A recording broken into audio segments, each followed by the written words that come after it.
तो मूवी की शुरुआत में हम एक होटल रूम में विल्फ्रेड नाम के आदमी को देखते हैं। उसे देखकर लगता है कि वो पूरी तरह से नॉर्मल नहीं है, क्योंकि वो होटल की दीवारों से कुछ सुनने की कोशिश कर रहा था, जिसके बाद वो बैठकर कुछ लिखना शुरू कर देता है। उसे देखकर ऐसा लगता है कि उसके दिल में कोई गिल्ट है जो लिखना चाहता है। कहानी यहाँ से फ्लैशबैक में जाती है, यानी कि 8 साल पहले, जहाँ पर विल्फ्रेड अपनी पत्नी और अपने बेटे के साथ रहता था। विल्फ्रेड एक किसान है और उसकी जिंदगी में सब कुछ अच्छा चल रहा होता है, क्योंकि उसके पास खुद की 80 एकड़ की जमीन है, जबकि उसकी पत्नी के पिता ने उसकी पत्नी के नाम 100 एकड़ की जमीन कर रखी है। विल्फ्रेड अपने बेटे को अपनी तरह एक फार्मर बनाना चाहता है, जबकि उसकी पत्नी यहाँ पर नहीं रहना चाहती। इसलिए डिनर करते हुए उसकी पत्नी कहती है कि मैं चाहती हूँ कि हम अपनी सारी जमीन बेच दें और यहाँ से शहर जाएं, लेकिन विल्फ्रेड ऐसा नहीं चाहता। इसलिए धीरे धीरे इनके रिश्तों में खटास आना शुरू हो जाती है और बात यहाँ तक आ जाती है कि विल्फ्रेड की पत्नी एक दिन उससे कहती है कि मैं तुमसे डाइवोर्स लेना चाहती हूँ। हमारे पास जितनी भी जमीन है उस पूरी जमीन को हम कंपनी को बेच देंगे,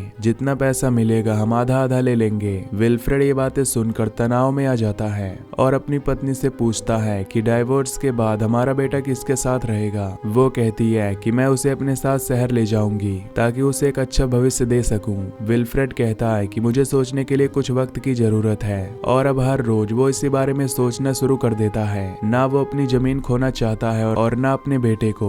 इसीलिए वो तय करता है कि वो अपनी पत्नी को ही मार देगा ताकि उसके हिस्से की जमीन भी उसके नाम हो जाए। एक दिन वो देखता है कि उसका बेटा उसके पड़ोस में रहने वाली लड़की, जो कि उसके बेटे की गर्लफ्रेंड है, उसके साथ नीचे बेसमेंट से आ रहा है। पर वो अपने बेटे को कुछ नहीं कहता, बल्कि अब वो अपने बेटे को धीरे धीरे उसकी मॉम के यानी कि अपनी पत्नी के खिलाफ भड़काना शुरू कर देता है। वो कहता है कि अगर तुम्हारी मॉम को तुम्हारी गर्लफ्रेंड के बारे में पता चल गया तो वो तुम दोनों को हमेशा के लिए अलग कर देगी, और मैं ऐसा नहीं चाहता। मैं चाहता हूँ कि तुम्हें तुम्हारा प्यार मिले। मैं चाहता हूँ कि तुम दोनों हमेशा एक दूसरे के साथ रहो। पर तुम्हारी मॉम जल्द ही इस पूरी जमीन को बेचकर यहाँ से तुम्हें शहर ले जाएगी, जिसके बाद तुम हमेशा के लिए अपनी गर्लफ्रेंड को छोड़ दोगे। इसीलिए मैं चाहता हूँ कि मैं तुम दोनों के रास्ते से तुम्हारी मॉम को हमेशा के लिए हटा दूं। वो भी अपने पिता से कहीं न कहीं सहमत होता है। विल्फ्रेड उस रात को अपनी पत्नी को कहता है कि मैंने तय कर लिया है कि मैं इस जमीन को बेच दूंगा। ये सुनकर उसकी पत्नी बहुत खुश हो जाती है और खुशी खुशी में बहुत ज्यादा ड्रिंक कर लेती है, जिसके बाद उसका बेटा भी उसके सामने आता है। वो कहती है कि मुझे तुम्हारी गर्लफ्रेंड के बारे में सब कुछ पता है, और उसकी गर्लफ्रेंड को बहुत उल्टा सीधा कहना शुरू कर देती है, जिससे नाराज होकर उसका बेटा वहाँ से चला जाता है। विल्फ्रेड की पत्नी ने बहुत ज्यादा शराब पी ली होती है, इसीलिए उसे उठाकर उसे उसके कमरे में ले जाना पड़ता है। विल्फ्रेड तय करता है कि आज रात वो उसे मार देगा। वो अपने बेटे के पास जाता है, जो बहुत गुस्से में होता है, और उसे कन्विंस कर लेता है कि हमें तुम्हारी मॉम को मारना होगा।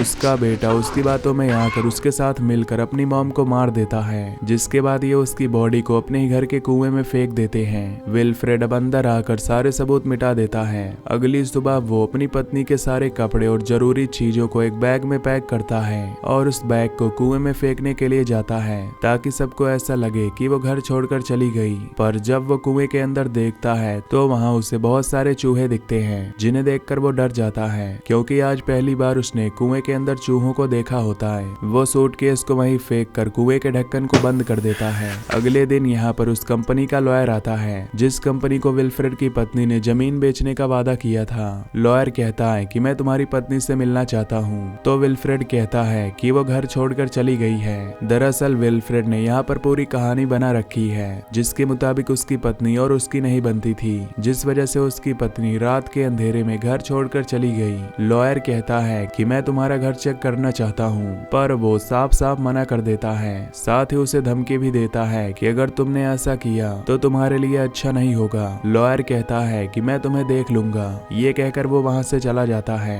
लेकिन अब विल्फ्रेड की टेंशन बढ़ जाती है, क्योंकि उसे पता है कि लॉयर अब यहाँ पर पुलिस को लेकर आएगा। इसीलिए वो एक गाय को कुएं में फेंक देते हैं, जिसके बाद कुएं को मिट्टी से भर दिया जाता है। ये उन्होंने कहानी बनाई है, जिसके मुताबिक उनकी गाय कुएं में गिर गई थी, जिसके बाद उन्होंने कुएं को मिट्टी से भर दिया। अगले दिन यहाँ पर पुलिस ऑफिसर आता है, और इससे पहले कि पुलिस ऑफिसर उससे कुछ पूछता, विल्फ्रेड कहता है कि मेरी गाय कुएं में गिर गई, जिसकी वजह से मुझे अपने कुएं को बंद करना पड़ा। इस वजह से मैं बहुत परेशान हूँ। पुलिस ऑफिसर को इस कहानी पर कोई भी इंटरेस्ट नहीं होता, पर वो उसकी कहानी पर यकीन कर लेता है, और अब वो उसकी पत्नी के बारे में पूछता है। विल्फ्रेड कहता है कि हमारी आपस में नहीं बनती थी, इसीलिए रात के अंधेरे में चुपचाप वो घर छोड़कर चली गई। उसका बेटा भी उसकी हाँ में हाँ मिलाता है। ये दोनों बहुत ही नॉर्मल होते हैं, इसीलिए पुलिस वाले को इन पर शक नहीं होता। पुलिस ऑफिसर इसके बाद घर के अंदर तलाशी लेने के लिए जाता है, जहाँ पर बेड के नीचे उसे विल्फ्रेड की पत्नी के हिल दिख जाते हैं। विल्फ्रेड कहता है कि शायद वो अपने दूसरे शूज पहनकर चली गई। पुलिस ऑफिसर उसकी बात पर यकीन करके वहाँ से चला जाता है।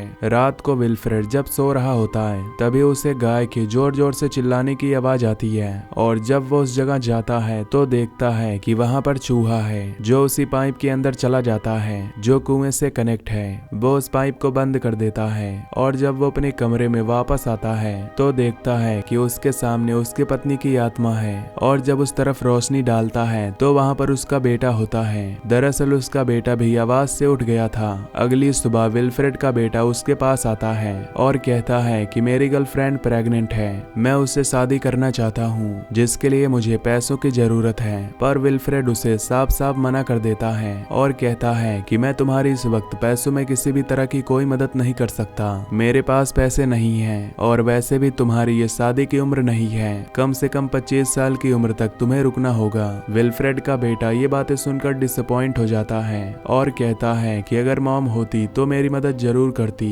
हमें जमीन बेच देनी चाहिए। विल्फ्रेड की और उसके बेटे की आपस में बहस होना शुरू हो जाती है। विल्फ्रेड का बेटा वहां से चला जाता है। उसके जाने के कुछ देर बाद उसकी गर्लफ्रेंड के पिता विल्फ्रेड के पास आते हैं और वो विल्फ्रेड से कहते हैं कि आज मेरी बेटी की जो भी हालात है वो तुम्हारे बेटे की वजह से हुई है। मैं 4 महीने के लिए उसे शहर भेज रहा हूँ, जिसके लिए $300 का खर्चा आएगा। जब वो शहर में बच्चे को जन्म देगी तो वो किसी को अडॉप्शन के लिए दे दिया जाएगा। $300 में से 150 तुम्हारे हिस्से में आते हैं, लेकिन मैं जानता हूँ कि तुम्हारे पास बहुत ज्यादा पैसे नहीं हैं, इसीलिए तुम्हें $75 देने होंगे। पर विल्फ्रेड के पास $75 भी नहीं होते और उसकी गर्लफ्रेंड के पिता कहते हैं कि तुम्हें $75 देने होंगे, चाहे इसके लिए तुम अपनी जमीन को गिरवी क्यों न रखो। और अब विल्फ्रेड अगले दिन बैंक जाता है, जहाँ पर उसे बताया जाता है कि उसकी जमीन के बदले उसे $750 दिए जाएंगे। और विल्फ्रेड अब भी कंफ्यूज होता है। वो कहता है कि मैं अपने बेटे से इस बारे में डिस्कशन करूंगा।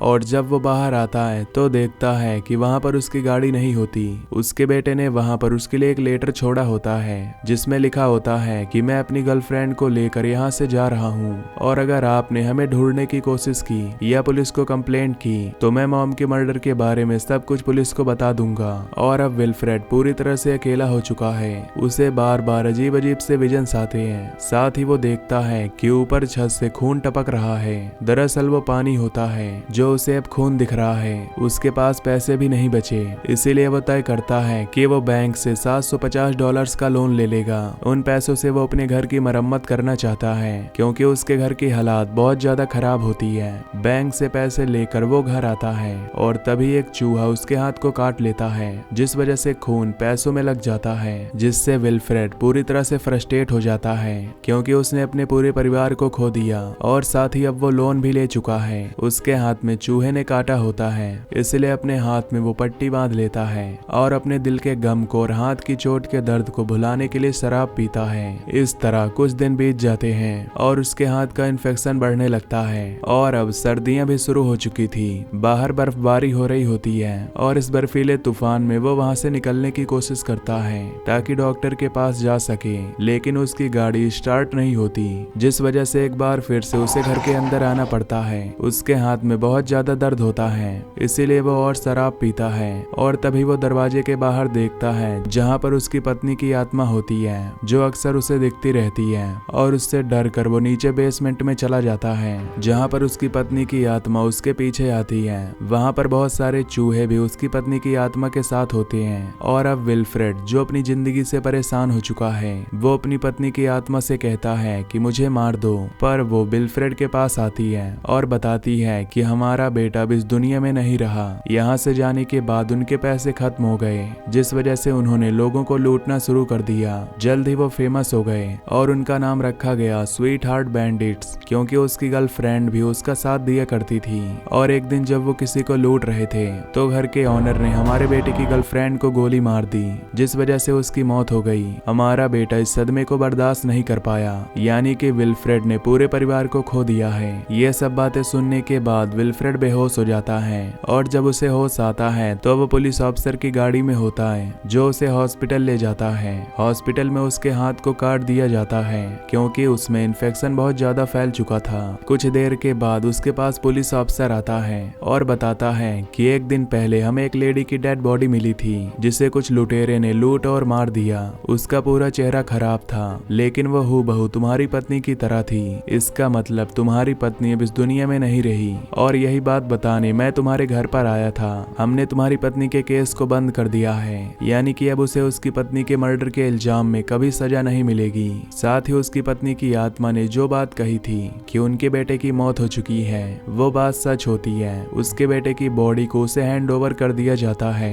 ये बात शायद उसने कहीं न्यूज में देखी थी जिस बात को उसने अपनी तरह से बाद में विजुलाइज किया। विल्फ्रेड अपने बेटे का फ्यूनरल करता है जिसके बाद वो अपने बेटे की गर्लफ्रेंड के पिता के पास जाता है और कहता है कि मैं अपनी जमीन को $500 में बेचना चाहता हूँ, पर वो उसे वहाँ से भगा देता है क्योंकि उसके बेटे की वजह से उसकी बेटी की मौत हुई है। इसके बाद वो अपने घर आ जाता है जहाँ पर उसे हर जगह चूहे दिखते हैं। जब से उसकी पत्नी की मौत हुई है तभी से उसे चूहे दिखते हैं जो कि वो अपने गिल्ट को छुपाने के रूप में देख रहा होता है जो कभी उसका पीछा नहीं छोड़ते। अब क्योंकि उसने बैंक से $750 का लोन लिया था जो वो चुका नहीं पाया, इसीलिए उसके घर की जमीन को उसके सामने नीलाम कर दिया जाता है और इस तरह से वो अपनी जमीन और अपने घर को खो बैठता है। विल्फ्रेड अपनी एक गलती के कारण अपनी पत्नी, अपने बेटे, अपनी जमीन को खो बैठा। उसके पास यहाँ रहने के लिए कोई जगह नहीं है, इसीलिए वो शहर आ जाता है जहाँ वो छोटी मोटी नौकरी करना शुरू कर देता है। लेकिन अब भी उसका गिल्ट उसके साथ होता है।